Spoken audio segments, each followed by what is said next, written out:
Hello, I'm Alma Angeles. You're watching Eagle News International on today's program. We've got a super typhoon making its way into the Philippine area of responsibility. Super Typhoon Marwar has now been named Betty. We'll give you more updates. A man on an Asiana Airlines flight opened an emergency exit in mid-air because he said he felt suffocated and wanted to get off the plane quickly. The plane was carrying nearly 200 passengers and was about to land at Daegu International Airport when the man, who is in his 30s, opened the door mid-flight. Democrats and Republicans inch towards a deal ahead of a long weekend to extend the U.S. debt ceiling and avoid a crippling default that could hit the world's biggest economy within days. And pop icon Celine Dion cancels all her remaining shows scheduled for this year and next, saying she was not strong enough to tour as she battles a rare neurological disorder. President Marcos Jr. expressed confidence in the Philippines' preparedness for the potential impact of Super Typhoon Marwar. Emphasizing the government's proactive approach, the president informed reporters about the pre-positioning of relief supplies in vulnerable areas, particularly in northern Luzon, which may be affected by the impending storm.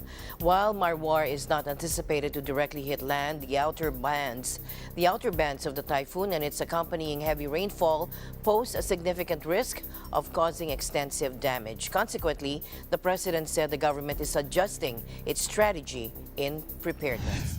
Ang aming ginagawa ay we leave it to the LGUs right now to make the call kung ano yung gagawin nila. Pero nandito lang sinasabi namin, the national government is here to assist. We are in constant contact with the local governments para makita natin what is the situation in their place. Pagka nakadaan na yung bagyo, pagka natapos na yung mga ulan, mabawasan na yung ulan, titignan natin, we are in constant contact with them also to find out kung ano yung kailangan nila, ano yung nangyari dun sa lugar nila, and then with that way, we will be able to respond properly. So, it's a little different from the usual situation. Kung saan lang dumadaan yung bagyo, yun lang ang inaalala natin. Pero iba itong nangyari dito kasi malakas yung typhoon so humihila siya ng mga weather pattern pumapasok dito sa Pilipinas. So that's what we're looking out for. And we've got a super typhoon making its way into the Philippine area of responsibility. It's called Marwar, but the local folks have now given it a new name, Betty. Now the super typhoon is on the move, speeding up at 25 kilometers per hour in a west-northwest direction. It's headed straight for extreme northern Luzon, eyeing the areas of Batanes and Babuyan Islands. Let's hear more from Bernie Estareja at the Pagasa Weather Forecasting Center.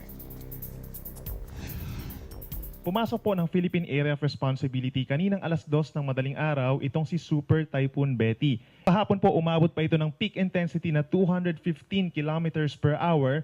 Sa ngayon po ay bahagyang umhina ito into 195 kilometers per hour na sustained winds at may pagbugso hanggang 240 kilometers per hour. Kumikilos naman ito west-northwest or bahagyang umaangat pakaliwa at bahagyang mabilis 25 kilometers per hour.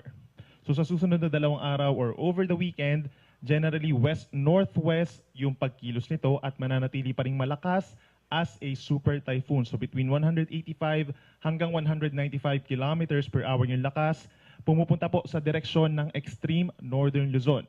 Pagsapit naman po ng Lunes hanggang sa Miyerkules, ito yung pinaka-crucial na part dahil kung mapapansin po nila, pinakamalapit ito sa ating kalupaan, particularly dito sa may Batanes and Babuyan Islands, around 250 hanggang 300 kilometers away na lamang mula dun sa kanyang mata. Kung mapapansin naman po nila, ito yung area, yung yellow circle, area kung saan pinakamalalakas yung hangin at posibleng mahagip ng direct effect nitong si Bagyong Betty. So kapag lumapit itong 500 to 600 kilometers na radius nitong si Betty, dito po sa malaking bahagi ng Northern Luzon, simula po sa Sunday hanggang sa Wednesday, so posibleng makaranas po at mahagip ng malalakas na hangin at malakas na ulan itong malaking bahagi po ng Cagayan Valley, northern portion of Aurora, ito rin pong northern and eastern portions of Cordillera Region at ang Ilocos Norte and even Ilocos Sur. Inaasahan naman po from Monday to Tuesday, kung mapapansin po nila, magiging mabagal. So crucial din po itong part na to dahil kapag mabagal ang isang bagyo, mas matagal yung epekto ng hangin at ulan dito sa ating mga kababayan sa Northern Luzon. At kasabay niyan, yung southwest monsoon or habagat na siya magdadala po ng maulang panahon dito sa western sides of Luzon, Visayas, and Mindanao ay maaari po magtagal din simula po sa Lunes hanggang sa Miyerkules. Kung mapapansin din po nila sa ating latest track pagsapit ng Thursday, doon pa lamang lalayo sa ating kalupaan itong si Bagyong Betty. Bahagyang hihina pa ito. No? Kung ito ay typhoon category, pagsapit ng Lunes hanggang Miyerkules, posibleng hihina pa ito. Possible as a severe tropical storm pagsapit po ng Friday hanggang sa makalabas ng ating Philippine Area of Responsibility. So ilang araw pa na mananatili sa ating PAR itong si Bagyong Betty. And based po sa ating latest track, hindi naman inaasang tatama yung sentro ng bagyo sa ating kalupaan.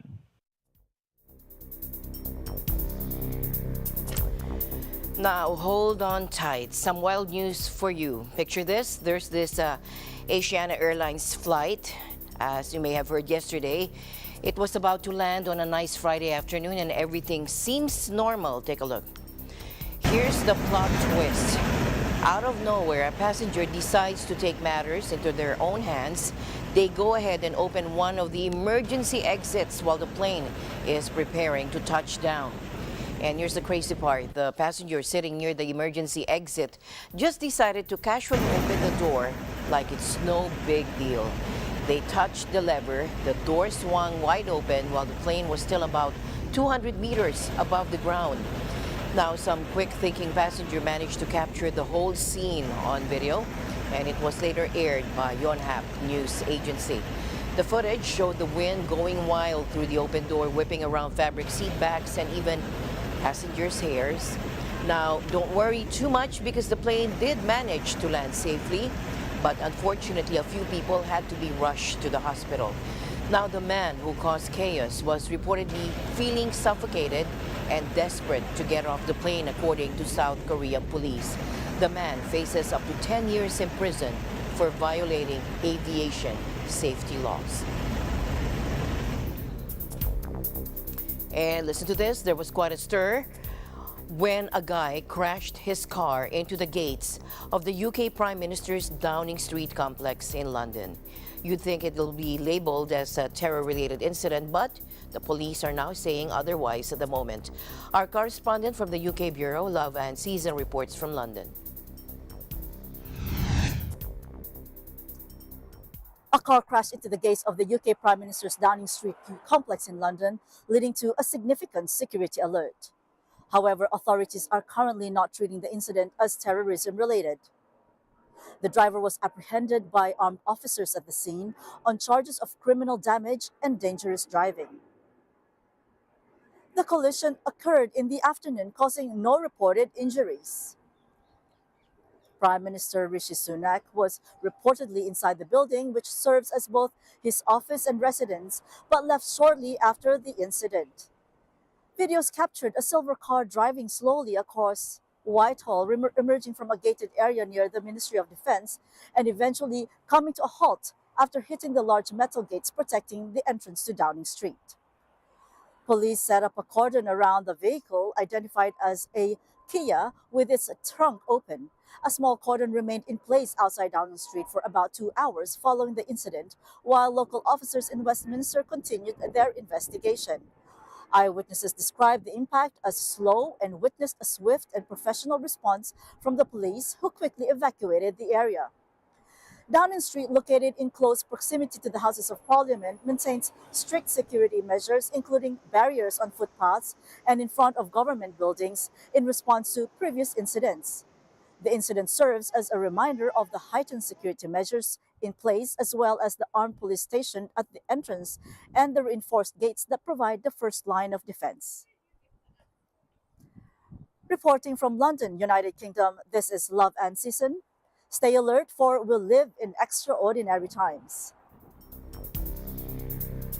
In today's other news, Democrats and Republicans inch towards a deal to avoid a crippling U.S. debt default and won a bit of extra breathing room as the Treasury Department pushed back the date the government's money will run out. Treasury Secretary Janet Yellen said the dreaded X date will now be June 5 and not June 1 if Congress fails to lift the debt ceiling, authorizing increased government borrowing. House Speaker McCarthy told reporters that negotiations had made progress, but added nothing is agreed to until it's all agreed to. Let's listen in. Look, every day narrows down. This is why I went on February 1st to see the president. I asked him that we could sit down. We can't get those 97 days back that he said he would never negotiate. We've only been able to negotiate for the last couple of weeks. We know it's a crunch time. We know it's not easy, but we're going to make sure we're not just trying to get an agreement. We're trying to get something that's worthy of the American people, that changes the trajectory. So we're going to work just as hard. We worked through the night last night. I thought we made progress yesterday. I want to make progress again today, and I want to be able to solve this problem. Now, on Thursday, President Biden had also tried to reassure the country, saying there will be no default. The negotiation going on, I'm hopeful we'll know by tonight whether we are going to be able to have a deal. The debt ceiling raise is an annual accounting maneuver that usually passes with relatively little notice. It simply allows the government to keep borrowing money to pay for bills already incurred through the budget. Now, this year, the increasingly hard-right Republican Party has decided to turn the debt ceiling into leverage to force President Biden to roll back favorite Democratic spending priorities. Republicans call this taking responsibility for the $31 trillion national debt. You have the most revenue in the history of coming in, but when the Democrats were in power, they spent the most money. So we have the most expenses going out, the expenditures. It's not a revenue problem, it's a spending problem. And then you have the highest amount of debt. Don't you think that would finally wake them up to be sensible? Now look, I don't want to point things out, but we have a new here with CNN. I just heard on your news station that 60% of Americans believe the debt ceiling should only be raised after you found savings. So to your question, I think we're representing the American public. The White House accuses the opposition party, which controls the House of Representatives, of taking the economy hostage. Economists have spent months raising the prospect of economic catastrophe should the government default, and top military brass added their own dire prognosis, warning that the crisis would have a significant negative impact on U.S. troops. I think there's no doubt whatsoever that there would be a very significant negative impact on the readiness, morale, and capabilities of the United States military if we defaulted and didn't reach a debt ceiling thing, as well as reputational damage internationally and so on. I think I wouldn't characterize it, I wouldn't use words, to say catastrophic or not. I'm not an economist, but I think it would be very, very significant without a doubt, and it would have absolutely clear, unambiguous implications in national security. Meanwhile, an economist has emphasized that the ongoing impasse within the government regarding the U.S. debt ceiling could result in significant adverse consequences. The economist highlights the potential negative impact of this situation, drawing attention to the potential risks and implications it holds for the economy and various sectors. Take a look. So the U.S. reached the debt ceiling earlier this year, and over the past 4 or 5 months, Treasury has used accounting maneuvers to try to delay the need to raise the debt ceiling. But we're now approaching the X date at which Treasury will need to raise the debt ceiling, because if there isn't an increase in the debt ceiling, then essentially Congress will have to cut spending, government spending, to be equal to government revenues, and that entails a hit to the economy worth about 4.5% to 5% of GDP. So in the past, Congress has been usually rapid to raise the debt ceiling or suspend it, but there have been a few instances in the past where Congress has not raised the debt ceiling in time or at the 11th hour, and that has occurred in the past, including in 2011, when Republicans and Democrats waited until the very last minute to raise the debt ceiling. This time again, there are tensions between Democrats and Republicans, and there is a lot of opposition to raising the debt ceiling without any accompanying spending cuts.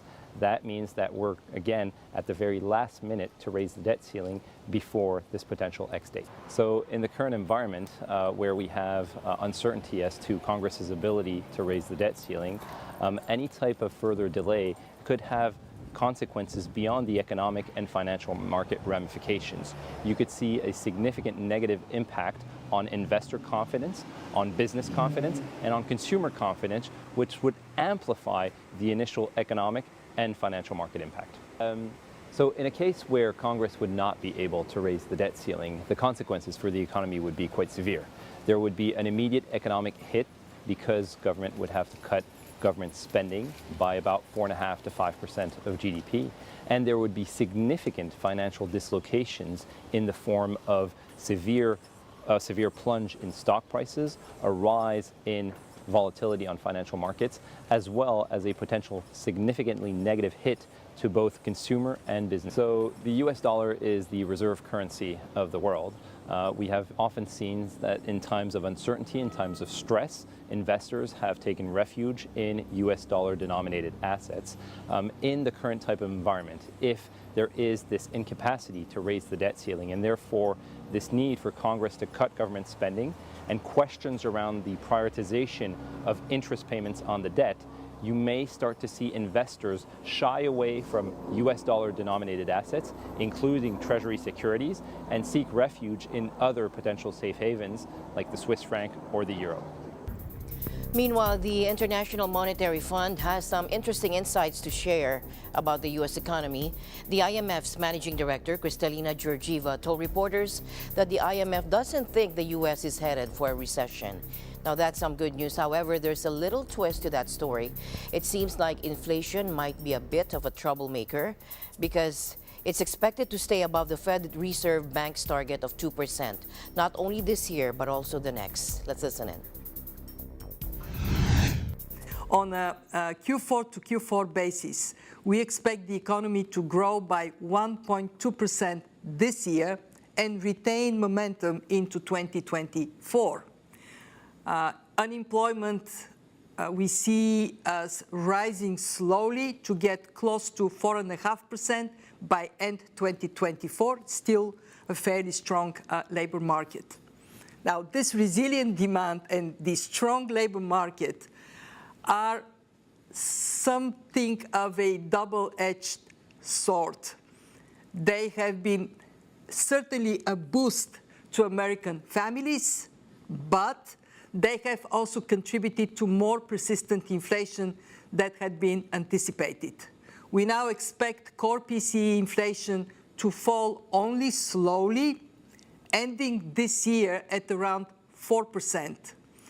And we see inflation remaining above the Fed's medium-term target throughout 2024.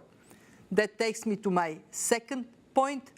Bringing inflation firmly back to the 2% target will require an extended period of tight monetary policy. Earlier in the day, she met with U.S. Treasury Secretary Janet Yellen and Fed Chair Jerome Powell. She said that they had discussed the impasse over raising the debt ceiling and impact on the global economy. We are very keen to see a resolution as soon as possible. Let's remember we are now in the 12th hour.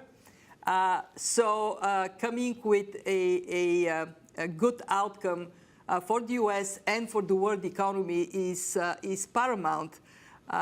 From a global perspective, we think of the U.S. Treasury market as an anchor for the global financial system, and this anchor needs to hold sound and solid. So at the time of significant uncertainty, we do not add a self-inflicted injury to those that the world economy already suffers. There is some encouraging news that discussions are advancing, but the world is watching and the world is saying, okay, let's bring this to closure. Failure to find a way to pass legislation raising the debt ceiling could lead to the first ever default by the U.S. as early as June, Treasury Secretary Janet Yellen has warned. And this could lead to higher interest rates for sovereign debt, increasing pressures on countries already struggling with increased borrowing costs, according to the IMF.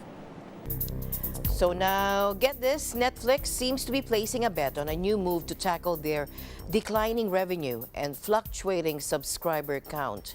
So here's the deal. They've always had this rule about one account per household, but they have never really enforced it. But now they're thinking, hey, why not make people pay if they want to share their subscriptions with folks living in different homes? In this segment of Mind Your Business, Bobby Soriano reports on how Netflix is looking to end password sharing. Take a look.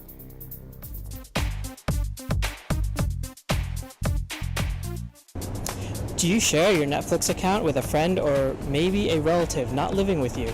Well, Netflix is putting a stop to that as the company has officially expanded its crackdown on users sharing their password. The company confirmed in a statement that a Netflix account is for use by one household and will be expanding their policy of not allowing users to share their password to over 100 markets, including the United States and Canada. The policy change is intended to shore up the company's main revenue source. As of the end of Q1 2023, Netflix had over 232.5 million paying subscribers globally, making it the largest streaming television service in the world. But it also reported more than 100 million households were sharing accounts at the service, which led to impacting their ability to invest in great new TV and films. It wasn't clear in their announcement how Netflix will enforce the new password sharing crackdown, but by expanding their policy, the company hopes revenue will increase by the number of users who will be forced to sign up for their own account. Netflix has experimented with borrower or shared accounts in which subscribers can add extra users for a higher price or transfer viewing profiles to separate paying accounts. These account types will be expanding to most of its markets to give more options for subscribers to sign up. Subscriber growth has slowed considerably since the pandemic, when households had no real option for entertainment outside of their home. Competition for viewers has also increased with the rollout of streaming services by Amazon, Paramount, Comcast, and Warner Bros. Discovery, owner of HBO. But Netflix is confident that their original programming and movies will be enough to keep users from canceling that monthly fee. Bobby Soriano, New York, New York. Eagle News, we live extraordinary times. And a massive wildfire in western Spain, so bad that it's forced the evacuation of 700 people from several villages. The fire has already ravaged 3,000 hectares of forest and scrubland. The firefighters are doing everything they can to contain it, but it's a tough fight. Our correspondent from Spain, Marco Alipio, reports from Barcelona. Firefighters and soldiers battled the wildfire in western Spain on Friday. The forced evacuations of hundreds of people from nearby villages. The fire broke out on Wednesday near the village of Pinafranqueado, the sparsely populated region of Extremadura. The regional agriculture minister, Begoña García, said the fire was started intentionally. At least 550 people from several villages have been evacuated because of the risk of the flames. Y como no hay una política forestal de limpieza y de arreglo de los montes, esto va a ser... Los incendios se apagan con prevención. Ahora ya lamentarnos no sirve de nada. No sirve de nada, porque fíjate, ha venido desde Burdes, se ha metido así a Sierra de Gata, pueblos desalojados, los vecinos todos preocupados. Esto tiene que cambiar o vamos a ser pastos de las llamas y sobre todo este verano. Spanish Department of Homeland Security said the battle against the blaze was evolving unfavorably, mainly due to the strong winds. Over 275 professionals, backed by 14 water aircraft, were working to put out the flames. The firefighting teams included some 165 soldiers from Spain's Military Emergencies Unit, the UME. Mi casa está en la parte de arriba de Cadalso y el fuego ha rodeado la parte donde está mi casa. Y no me dejan ir a buscar a los animales, ni a los míos ni a los de mis padres. He estimated the blaze had so far ravaged up to 1,500 hectares, 3,700 acres of land. Prime Minister Pedro Sánchez said in a tweet that he was following the evolution of wildfire very closely. Spain, which is experiencing long-term drought after 3 years of below-average rainfall, has experienced multiple wildfires already this year. In 2022, a particularly bad year of wildfire in Europe, Spain was the continent's worst-hit country. Nearly 500 blazes destroyed more than 300,000 hectares, according to the European Forest Fire Information System. Climate change amplifies drought that create ideal conditions for the wildfires to spread out of control and inflict unprecedented material and environmental damage. Reporting from Barcelona, Spain, this is Marco Alipio. We live in extraordinary times. And a locust situation happening in Afghanistan, causing a major headache for the country's food security, according to the Food and Agriculture Organization of the United Nations. Now, these locusts are wreaking havoc in not just one or two, but a whopping 8 provinces in the north and northeast regions. And these pests causing all the trouble are known as the Moroccan locust. And they're ranked among the nastiest plant pests when it comes to economic damage. A real nightmare for agriculture and the overall well-being of the affected regions. Take a look.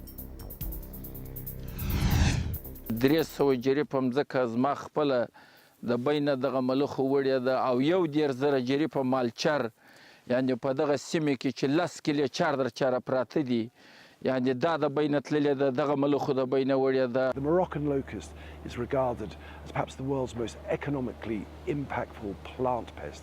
It eats more than 150 plant species, more than 50 food crops.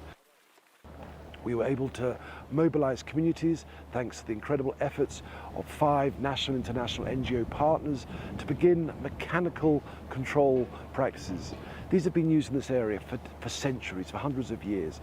We need to pre-position to ensure that households who could lose everything can receive the food assistance they may need, but also the agricultural support, the emergency agricultural assistance they'll need to get seeds, food back in the fields and growing. But also we need to prepare for next year, because another thing about the Moroccan locust, it can multiply from year to year 100 times. What we need to do is to make sure that next year we don't see a far worse outbreak. Now, in the past, they've had 2 major locust outbreaks about 20 and 40 years ago.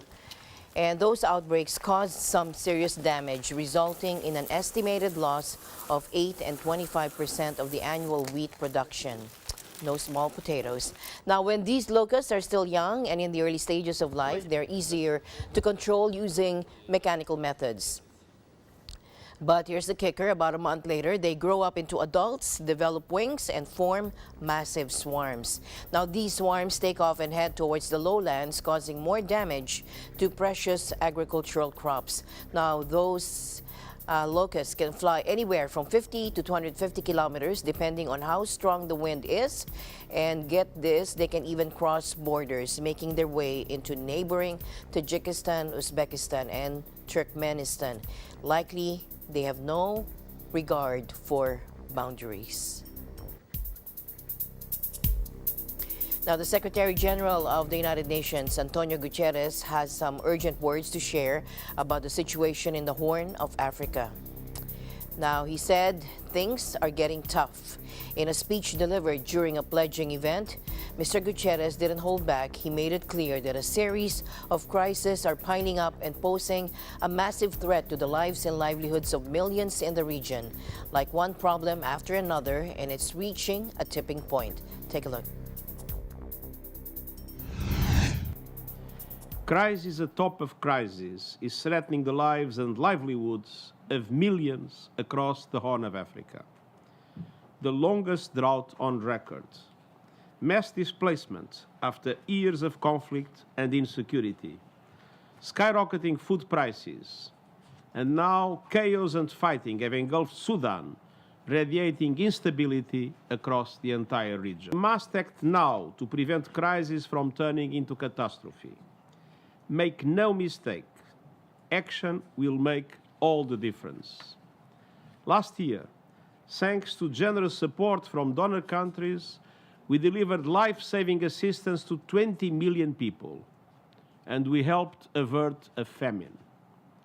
Now, support must match the scale of the challenge. At this moment of difficulty and danger for the people of the Horn of Africa, we cannot stand idly by. Let us act together now with greater urgency and for greater support. When I visited Somalia this past January, I called on the international community to do more, to give more, to work together to end famine forever. Now is the time for us all, to make good on that call.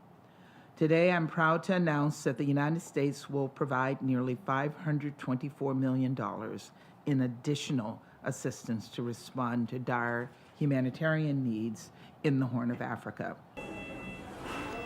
And just when you thought things couldn't get any tougher, the cost of food is also hitting the roof, making it even more challenging for people to put food on their tables, feed their families.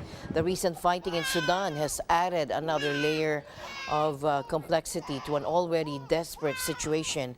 It's like a chain reaction with the consequences of this fighting spreading, making things even more difficult for everyone in the region. Now, Russian missiles hit a medical clinic in the central Ukrainian city of Dnipro, killing at least two people as Russia blamed Kiev for dozens of strikes on its southern Belgorod region. Take a look. 19 знаходяться в лікарні, двоє дітей 3 і 6 років, шестеро лікуються амбулаторно. Двоє, на жаль, загибли. 69 років чоловік, який йшов біля міста прильоту, був вражений ракетним осколком, а одна людина була під завалами. Now, the Russian Defense Ministry claims that their recent strikes on Ukraine were aimed at arms depots, asserting that they successfully hit all intended targets. However, disturbing video footage, which we will not show right now, shared by Ukrainian journalists, tells a different story. In the footage, there were rescuers assisting people, their faces bloodied as they navigated through corridors filled with rubble in a desperate bid to escape. Now, this attack follows a series of aggressive actions by Russian forces, including a late-night strike earlier this week on Dnipro. That particular assault involved 16 missiles and 20 attack drones, leaving the industrial hub, which was once home to nearly 1 million people, in a state of turmoil. It's disheartening to witness the destruction, suffering caused by these conflicts, especially considering the significant distance of 125 kilometers that separates Dnipro from the current front line. The situation in Ukraine remains highly volatile. Now, this announcement of the attack on Dnipro came as Belgorod Governor Vyacheslav Gladkov said that at least 5 districts of his region in southern Russia had been repeatedly hit by Ukrainian forces over the last 24 hours. Take a look. Да, были обстрелы. Грайворонский, Шебекинский, Белгородский, Волоконский районы округа. Обошлось, слава богу, без жертв и пострадавших. Now, the districts had been attacked by drones, mortars, and artillery, and the village of Kozinka was struck more than 130 times, he said. In a rare attack on the southern Russian city of Krasnodar, 2 drones damaged buildings in the city center, according to officials, adding that there were no casualties. The claims of fresh strikes in the Belgorod region came after an unprecedented 2-day incursion from Ukraine claimed by 2 anti-Kremlin groups this week, with Russia using its air force and artillery to push back the fighters. Russia's defense ministry has vowed an extremely harsh response to any further attacks on its soil. In tonight's other news, the World Health Organization Council on the Economies of Health for All has dropped a groundbreaking report that's truly one of a kind. They've come up with a daring plan to reshape economies and prioritize something that really counts: health for all. Rose Papaangelis reports. The WHO Council on the Economics of Health for All puts forward a new narrative to reorient economies on delivering health for all across 4 interrelated themes: valuing and measuring what matters through new economic metrics, financing health for all as a long-term investment and not a short-term cost, advancing health innovation for the common good, and strengthening dynamic public sector capacity to achieve health for all. Launched in conjunction with the 76th World Health Assembly, the report provides a new framework built on these 4 pillars. So are we more prepared now than before? The report says no, because we have not treated health for all seriously. We have not designed business models. We have not designed government structures. We have not designed public-private partnerships to be outcomes-oriented. Of course we care about growth, but we need to direct that growth to be inclusive and sustainable, problem-oriented, people-centered, planet-centered, and guess what? Ironically, we actually, I should whisper, grow more when we do it that way, but grow with a direction. So really going back to issues of how we do capitalism. This is not just about, oh, throw money to the developing world. No, the developing world will benefit if we do capitalism differently, if we do corporate governance differently, if we do public-private partnerships differently, if we do finance and the structures of finance differently. So it's really a call to arms and an inspirational one. This isn't about an us versus them. This is, we truly are in this together, hopefully, really rethinking a lot of these underlying structures. And again, that's also what makes our report different from previous ones. The landmark report is called Health for All, Transforming Economies to Deliver What Matters. WHO Chief Dr. Tedros Adhanom Ghebreyesus says this is a roadmap for structuring economic activity in a way to reach the goal of seeing all people with access to essential health services faster with better results. The report implores the world to stop using GDP as the measurement of progress. It doesn't account for the vast resources that go into unpaid work, which is often the backbone of economic and social activity. Second, it calls on countries and funding agencies to stop straitjacketing low and middle-income countries via austerity measures which prohibit investment in health.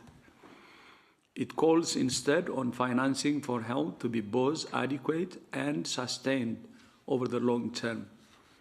Third, the Council noted that innovation works best when there are vibrant partnerships between the public and private sectors. From Washington, D.C., Rose Papa Angeles, Eagle News. We live in extraordinary times.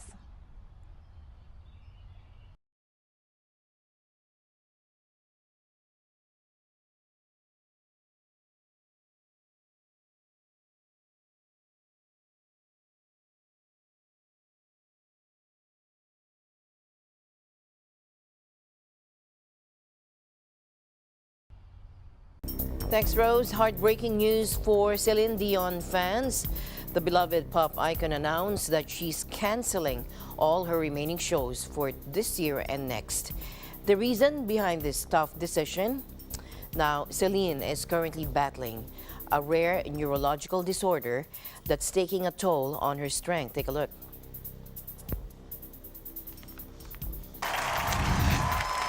Last year, the 55-year-old Canadian singer revealed that her condition, known as stiff person syndrome, was impacting her ability to sing. In a heartfelt tweet, she expressed her deep regret and apologized to her fans for disappointing them once again. Celine acknowledged that it's best to cancel everything until she's truly ready to return to the stage.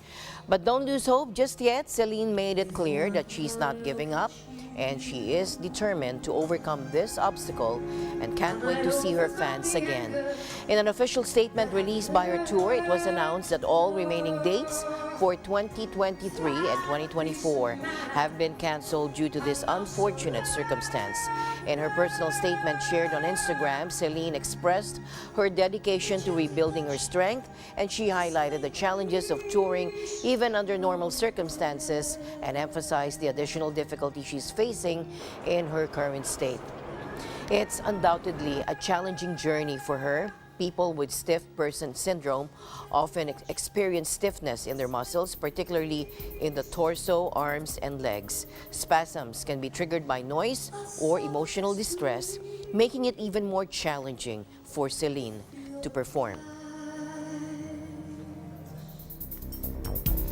And finally, a groundbreaking achievement has occurred as a paraplegic patient successfully regained the remarkable ability to walk. all made possible through the integration of the two cutting-edge technologies that re-establish communication between the brain and the spinal cord. This extraordinary milestone is the culmination of 10 years of dedicated research conducted by a team of scientists in France and Switzerland, and it has the power to transform mere thoughts into tangible actions. Take a look. On a réussi à rétablir cette communication avec un pont digital qui transforme les pensées en action. Ça veut dire des implants localisés au niveau de la région de notre cerveau qui contrôle normalement les muscles des jambes. On capture cette pensée avec des implants et on les transforme en activation électrique de la moelle épinière pour aller activer les muscles des jambes comme le patient le ferait normalement pour marcher. Alors bien sûr, Gertzian a des implants au niveau du cerveau, des implants au niveau de la moelle épinière, dans l'abdomen pour aller stimuler cette moelle épinière. Donc c'est un peu un cyborg quelque part. De nombreux implants pour réparer son système nerveux central. Notre but, c'est vraiment d'améliorer son quotidien, sa qualité de vie. Il faut bien calibrer les attentes. Il ne marche pas normalement comme vous et moi. Mais pour la première fois dans l'histoire de l'humanité, on a réussi à reconnecter deux régions du système nerveux central qui sont séparées du fait d'une lésion de la moelle épinière. Et grâce à cette reconnexion, une personne peut tenir debout et remarcher pour la première fois. Now, this latest research combines the spinal implant with new technology called a brain-computer interface, which is implanted above the part of the brain that controls leg movement. The interface uses algorithms based on artificial intelligence methods to decode brain recordings in real time.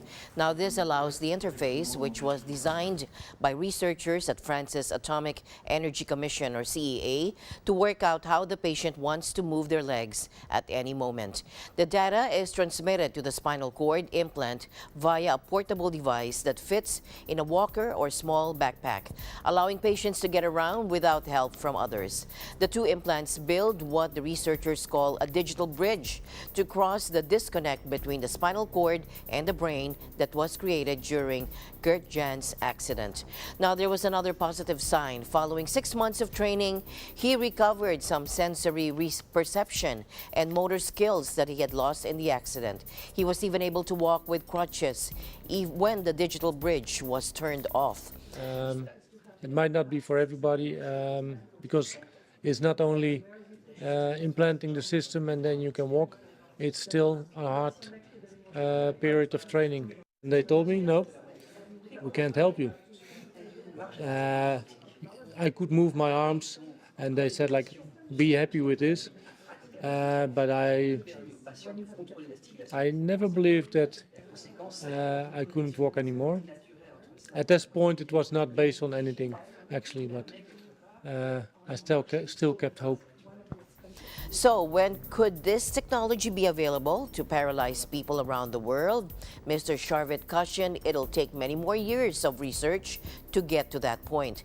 But the team are already preparing a trial to study whether this technology can restore function in arms and hands. They also hope it could apply to other problems, such as paralysis caused by stroke.